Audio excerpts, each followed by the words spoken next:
पश्तून मुसलमानों में इस देवबंदी विचारधारा का क्या महत्व है और अफगानिस्तान के पश्तून मुसलमान भारत को इतना पसंद क्यों करते हैं, उसे आप इन तस्वीरों में समझ सकते हैं जो हम आपको दिखाने वाले हैं। 11 अक्टूबर को जब तालिबान के विदेश मंत्री सहारनपुर के देवबंद मदरसा पहुंचे तो वहां उन्हें देखने के लिए हजारों लोग इकट्ठा हुए और इन तस्वीरों ने हर किसी को हैरान कर दिया। और अब लोग इन तस्वीरों को देखकर ये नहीं समझ पा रहे हैं कि आखिर तालिबान का इस मदरसे से क्या रिश्ता है और इस मदरसे में जब तालिबान के विदेश मंत्री आमिर खान मुतक्की पहुंचे तो उनका स्वागत किसी सेलिब्रिटी की तरह आखिर क्यों हो रहा है, ये देखिए।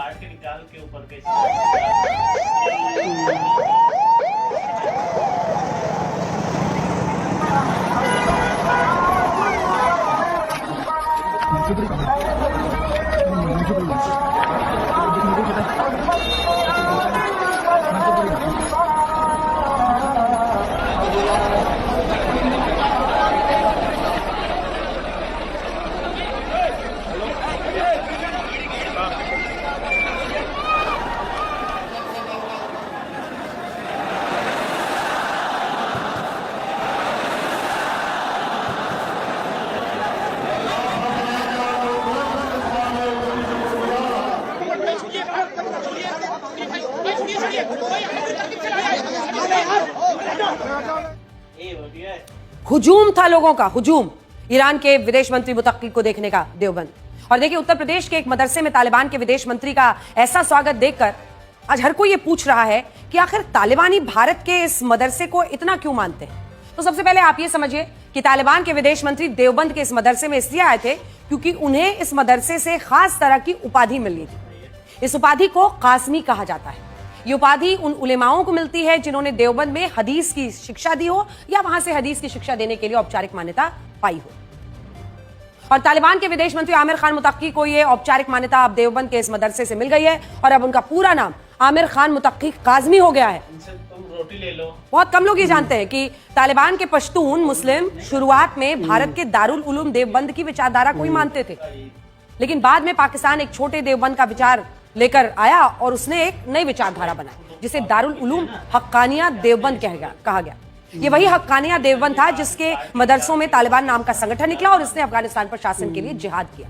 लेकिन बाद में बहुत सारे पश्तून मुसलमानों को यह समझ आया कि वो पाकिस्तान के जिस हक्कानिया देवबंद को मानते हैं उसमें सऊदी अरब की वहाबी विचारधारा को शामिल किया गया है और पश्तून मुसलमान इसके कारण मूल देवबंद से दूर हो गए हैं, जिसके साथ अब वो फिर से जुड़ने की कोशिश कर रहे हैं। सरल शब्दों में आपको कहें, तालिबान जब तक पाकिस्तान के हक्कानिया देवबंद से जुड़ा था तब तक उसे एक आतंकवादी कट्टरपंथी जिहाद पसंद करने वाला संगठन माना जाता था, लेकिन अब तालिबान भारत के मदरसे से जुड़कर यह बताना चाहता है कि वो मूल देवबंद की विचारधारा को मानता है, उसकी जड़ें किसी आतंकवादी संगठन से नहीं जुड़ी है। इसके अलावा यहां तालिबान पाकिस्तान को यह जियोपॉलिटिकल मैसेज भी दे रहा है कि अब अपने शासन को पाकिस्तान के प्रॉक्सी के रूप में नहीं दिखाना चाहता और वो पाकिस्तानी मदरसों का नहीं बल्कि भारतीय मदरसों की देवबंद विचारधारा का असली वारिस है।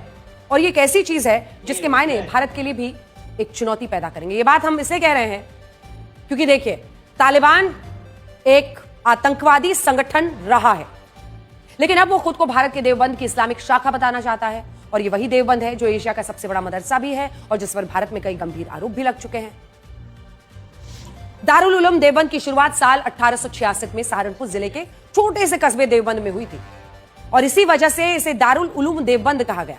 उस समय भारत अंग्रेजी हुकूमत का गुलाम था। उत्तर भारत के मुसलमानों को यह महसूस हो रहा था कि मुगलों के पतन के बाद उनका जो धार्मिक गौरव है वो खत्म हो रहा है और इसीलिए उन्होंने इस्लाम धर्म का एक रिवाइवल मूवमेंट, फिर से जान फूंकने की एक पूरी आंदोलन की शुरुआत। इसका मकसद था इस्लामिक शिक्षा को बचाना। सबसे बड़ी बात यह थी कि यह देवबंद मदरसा किसी राजा नवाब अंग्रेजों द्वारा नहीं बल्कि आम मुसलमानों के चंदे से बना था।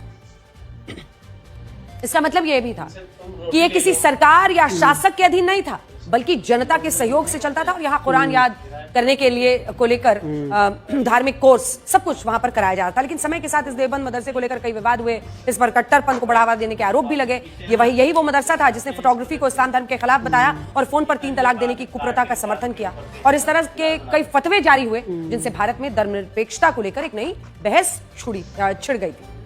अब देखिए इसके अलावा इसी देवबंद मदरसे पर यह आरोप भी लगे कि इसने इतिहास में गजवाए हिंद का समर्थन किया, जिसका मतलब होता है हिंद के खिलाफ जिहाद करके उस पर फतह हासिल करना। हालांकि इस दारुल उलूम देवबंद ने इन आरोपों को कभी भी स्वीकार नहीं किया। बड़ी बात यह है कि उत्तर प्रदेश में योगी आदित्यनाथ के मुख्यमंत्री बनने के बाद उनकी सरकार और दारुल उलूम देवबंद के बीच कई बार टकराव भी हुआ।